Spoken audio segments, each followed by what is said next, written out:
Praise lord హల్లెలూయా. దేవుని యొక్క నామానికి మహిమ ఘనత ప్రభావం కలుగును గాక. పరిశుద్ధుడు సర్వశక్తిమంతుడు మనకి తోడుగా ఉండును గాక. ఆయన కృప నిరంతరము మనకి ఉండును గాక. యెషయా గ్రంథంలో నుంచి దేవుడు మరి ఈ దినమున పునరుత్థాన దినమున మాట్లాడుచున్నాడు. యెషయా గ్రంథము 48వ అధ్యాయము 10వ వచనంలో, నేను నిన్ను పుటమి వేసి తిని వెండిని వేసినట్లు కాదు, ఇబ్బంది కొలిమిలో నిన్ను పరీక్షించి తిని. హల్లెలూయా. చూడండి, నేను నిన్ను పుటము వేసి తిని వెండిని వేసినట్లు కాదు, ఇబ్బంది కొలిమిలో నిన్ను పరీక్షించి తిని.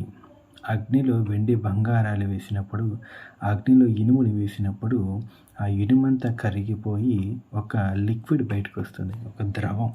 ఆ ద్రవం నుంచి మనకి ఏ వెరైటీ కావాలో ఆ వెరైటీ మనము చేసుకుంటూ ఉంటాం. ఇది ఇప్పటి నుంచే కాదు, ఆది నుంచి కూడా అంతే జరుగుతుందన్నమాట. అందుకే దేవుడు అంటున్నాడు, అలాగే మనల్ని ఇబ్బంది కొలుములు వేశాడు అగ్నిలో. ఎందుకు వేశాడంటే, ఈ సమస్యలు, ఈ ఇబ్బందులు, ఇవన్నీ నిందలు, అవమానాలు మనకు వచ్చినప్పుడు మనము దేవునికి దగ్గరగా అవుతాం, దేవుని యొక్క హస్తాల్లోకి వెళ్ళిపోతాం. అలా వెళ్ళిపోయినప్పుడు మన హృదయం అంతా కూడా నలిగిపోతూ ఉంటుంది, వేదనతో విరిగిపోతూ ఉంటుంది. అయితే దేవుడు ఏం చేస్తాడంటే, అలా విరిగి నలిగిన హృదయాన్ని ఆయనకి ఇష్టం వచ్చిన పాత్రగా ఆయన మలుచుకుంటాడు. నా బిడ్డ ఎలా కావాలి, నా కుమార్తె ఎలా కావాలి, నా పిల్లలు ఎట్లా ఉండాలి అని మలుచుకుంటాడు. అందుకే దేవుడు అంటున్నాడు, వెండిని వేసినట్లు కాదు, ఇబ్బంది కొలిమిలో నిన్ను పరీక్షించి తిని అంటున్నాడు. ఆ సిచ్యువేషన్లో నువ్వు ఎట్లా ఉంటావో దేవుడు చూస్తున్నాడు, పరీక్షిస్తున్నాడు.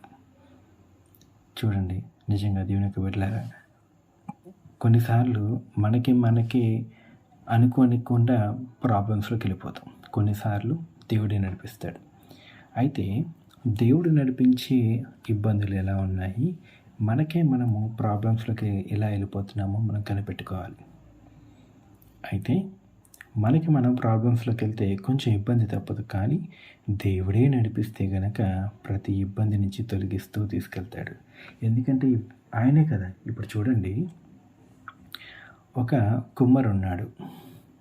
కుమ్మరి మట్టి దెబ్బ వేసి, అది తిరుగుతున్నప్పుడు తిరగల మీద మట్టి దెబ్బ వేసినప్పుడు తన చేతులతో దాన్ని తయారు చేస్తూ ఉంటాడు. అదే కుమ్మరి లేకపోతే వేసిన మట్టి దెబ్బగానే ఉండి ఆ తిరగల మీద తిరుగుతూ ఉంటుంది. అందుకే శ్రమలు వచ్చినాయి, దేవుడు శ్రమలు పెట్టాడు అంటే దేవుడు మనకి తోడుగా ఉన్నాడనే. ఇక నీకే నువ్వు శ్రమలు తెచ్చుకున్నావు అంటే కనుక అది ఇబ్బందులు కొన్ని వస్తాయి. కానీ అప్పుడు గ్రహించి జ్ఞాపకం చేసుకుని దేవుని వైపు వస్తే కనుక దేవుడు వాటన్నిటి నుంచి విడిపిస్తాడు. అందుకే అంటున్నాడు, ఇబ్బంది పడద్దు, భయపడద్దు, నేను పరీక్షించుతున్నాను అంటున్నాడు. నేను ఇందులో వేసింది నిన్ను పరీక్షించడానికే. నువ్వు బాధపడద్దు, నువ్వు ధైర్యంగా ఉండు, నిబ్బరంగా ఉండు, నేను నీకు తోడుగా ఉన్నా అంటున్నాడు. నిజంగా గొప్ప దేవుడు, దేవాది దేవుడు. ఈ పునరుద్ధాన దినమున ఈ వాక్యం మనతో మాట్లాడుతున్న విధానం బట్టి ఆయన నామానికి మహిమ కలుగును గాక. ప్రార్థన చేసుకుందాం. ప్రభువా, నీకే వందనాలు పరలోకపు తండ్రి, రాజా, నీకే స్తోత్రాలు చెల్లిస్తున్నామయ్యా. అవునయ్యా, అయ్యా, ఇబ్బంది కొలుములో మేము నలిగిపోయినప్పుడు, అయ్యా, అగ్ని వంటి శ్రమల్లో అప్రమత్తని సతమతమైపోయినప్పుడు తండ్రి, వేదనకు గురైనప్పుడు, నిందలకి గురైనప్పుడు నా పరమ తండ్రి, అయ్యా, ఈ లేమి స్థితిలో ఉన్నప్పుడు ఎవ్వరు కూడా మాతో ఉండరయ్యా. కానీ నా పరమ తండ్రి, నీవు మమ్మల్ని పరీక్షిస్తున్నావంటే, నీవు మమ్మల్ని నడిపిస్తున్నావంటే ఏదో బలమైన ఆశీర్వాదం దాచి ఉన్నావు, ఏదో బలమైన కార్యాన్ని దాచి ఉన్నావు.